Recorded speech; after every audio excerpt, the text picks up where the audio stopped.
এখন যদি আমি একটা গ্রাফ দেখি এবং গ্রাফের মধ্যে আমরা 4টা সেগমেন্টে ভাগ করি। একটা সেগমেন্টে আছে স্টার, একটা সেগমেন্টে আছে কোশ্চেন মার্ক, আর একটা সেগমেন্টে আছে ক্যাশ ফ্লো, অ্যান্ড লাস্ট সেগমেন্টে আছে ডগ। তো আমরা যদি স্টারের কথা বলি, যেখানে মার্কেট শেয়ার অনেক হাই থাকবে, মার্কেটের গ্রোথ রেটও অনেক হাই থাকবে, মানে প্রোডাক্টটা খুব সলিড এবং যা মার্কেট শেয়ার এবং গ্রোথ রেট খুব ভালো।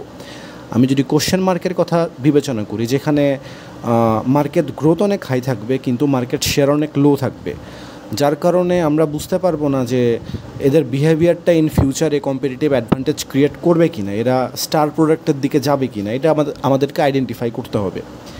এরপর যদি আমি ক্যাশ কাউয়ের কথা বলি, যাদের মার্কেট শেয়ার অনেক হাই কিন্তু তাদের মার্কেট গ্রোথটা অনেক লো সময়ের সাথে সাথে হয়ে গেছে, কিন্তু এরা স্ট্যাবল, মার্কেট শেয়ার অনেক হাইয়ের জন্য এরা স্ট্যাবল হিসাবে থাকে।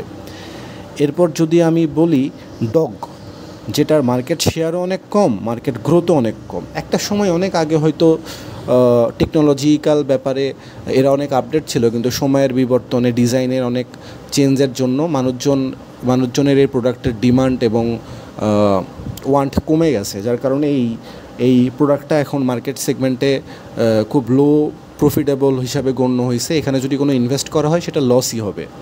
তো এখান থেকে আমাদের ডাইভার্স করে অন্য একটা প্রোডাক্টে কনভার্ট করা।